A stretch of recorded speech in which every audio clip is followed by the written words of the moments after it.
Assalamualaikum warahmatullahi wabarakatuh. Bahagian yang pertama, 40 hadis kelebihan ilmu dan ulama. 40 hadis kelebihan ilmu dan ulama. Jadi di petang Syawal PKPB, masih PKPB lagi. Tajuk yang pertama, hadis ini, hadis pertama, kelebihan orang yang alim. An Abi Umamah radhiyallahu anhu qala Dzukira li Rasulillah sallallahu alaihi wasallam rajulani 'abidun wa 'alim faqala fadlul 'alim 'ala al-'abid ka fadli 'ala adnakum. Wa fi riwayah anhu thumma qala Rasulullah sallallahu alaihi wasallam inna Allah wa malaikatahu wa ahlas samawati wa ahlal ardi hatta an-namlah fi juhriha wal hitana fil bahri la yusalluna 'ala muallimin nasil khair. Akhrajahu At-Tirmidzi. Maksudnya, daripada Abu Umamah radhiyallahu anhu, beliau berkata, telah disebut di sisi Rasulullah sallallahu alaihi wasallam dua orang lelaki.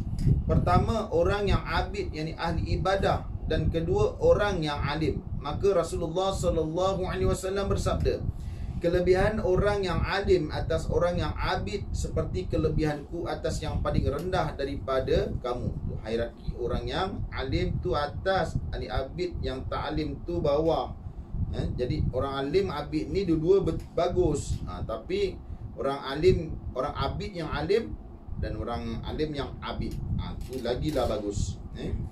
Dalam riwayat yang lain disebutkan, sesungguhnya Allah dan para malaikatnya dan penghuni segala langit dan bumi, sehingga semut yang ada di dalam lubangnya dan ikan yang ada di laut, semuanya memohon kebaikan orang yang mengajar manusia akan kebaikan. Hadis riwayat Tirmizi.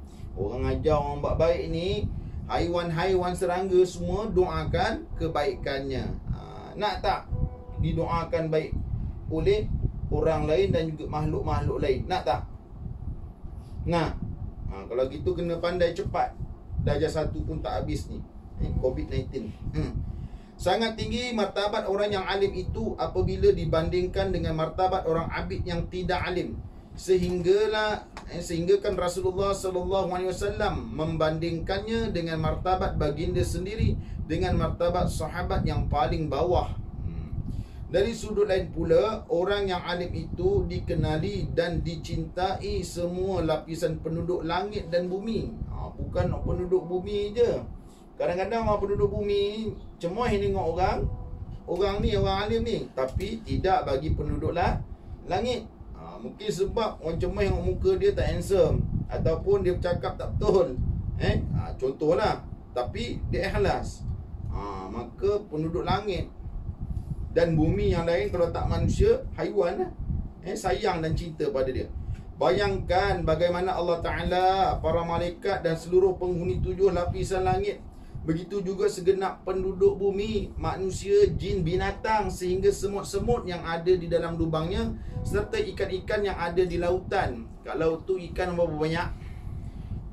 Ikan air, lapisan atas, sampailah ikan jenis yang duduk kat dalam tu, yang dalam bahagian dalam ni, yang nampak dalam apa ni, cerita haiwan tu kan, yang ikan jenis bercahaya yang kita tak pernah jumpa, itu pun sekali termasuk.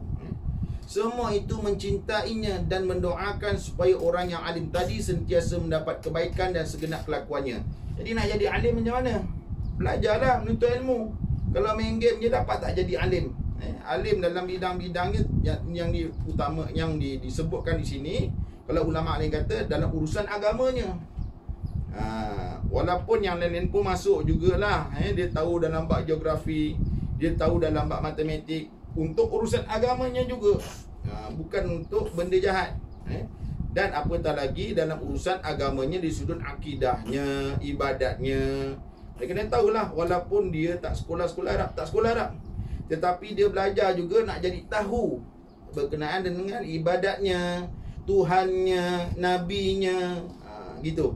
Okay, saya rasa tidak ada orang lain yang mendapat kecintaan seperti yang diperolehi oleh orang yang alim ini. Oleh sebab itu, janganlah kita malas mencari ilmu kerana hasilnya sangat mulia dan tinggi. Di samping kita belajar fizik, bio, kimia, matematik, admat yang lain, maka peruntukkan masa juga untuk pengetahuan-pengetahuan agama yang umpama ini.